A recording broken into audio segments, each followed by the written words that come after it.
Eder. Mech.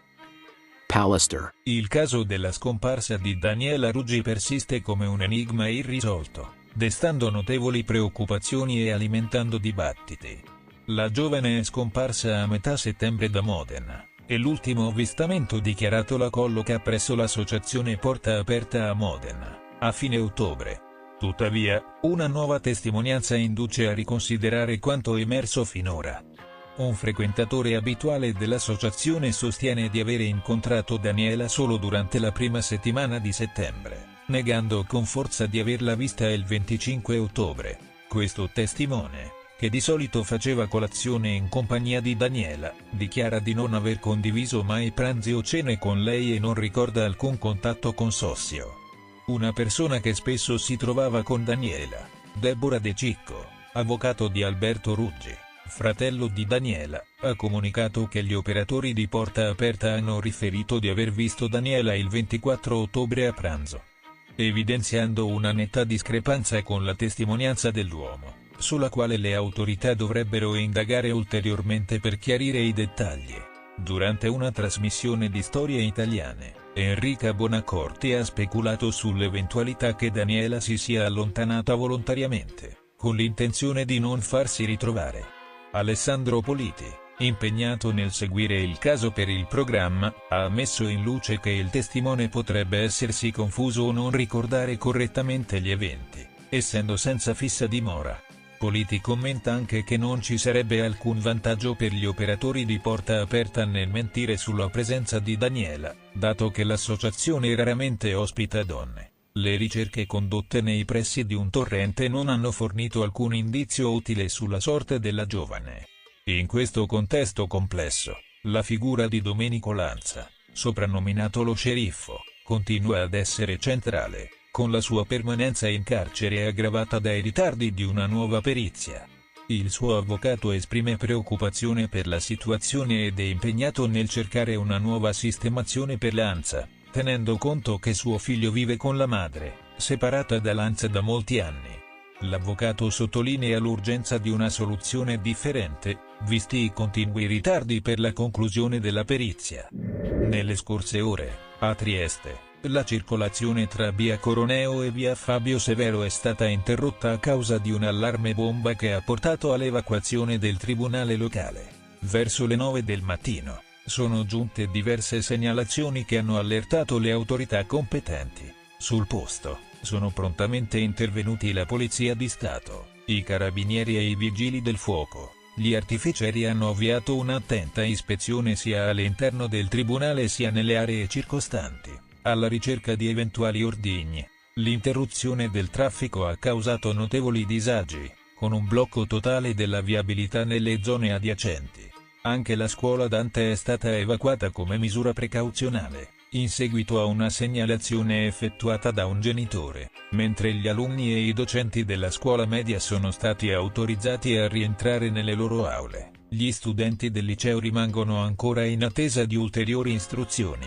Aggiornamento delle ore 10:45. Le autorità hanno confermato che l'allarme si è rivelato infondato, poiché nessun ordigno è stato trovato all'interno del tribunale. Di conseguenza, le strade sono state riaperte e la normale circolazione è stata ripristinata, ponendo fine al disagio per i residenti e i pendolari della zona. Balle spaziali a ore 14. Divertentissimo spettacolo comico alle ore 14.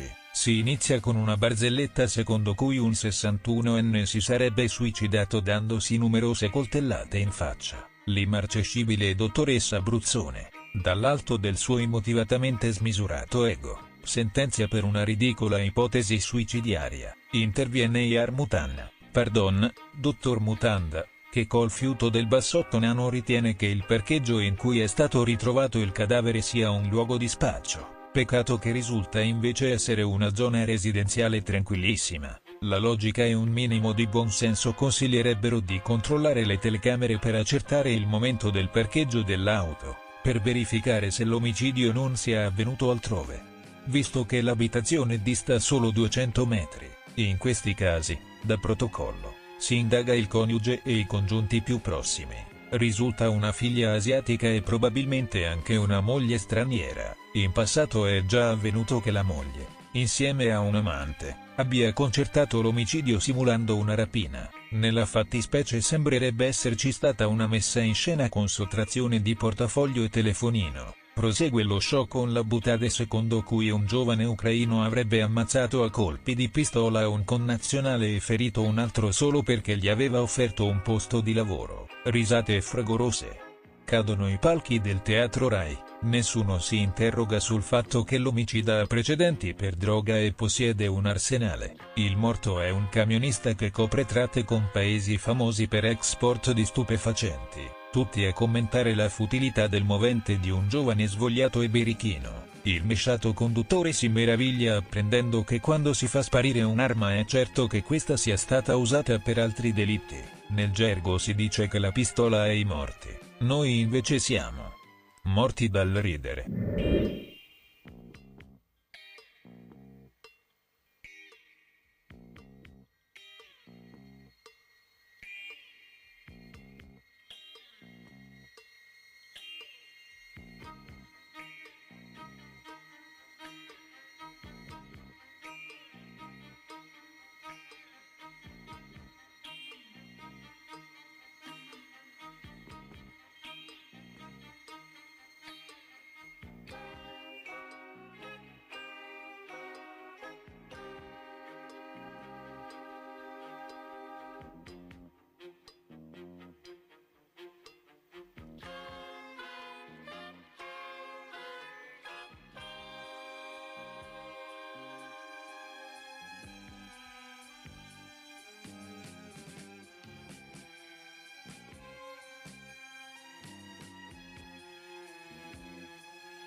Ehi, non dimenticare di iscriverti a questo canale.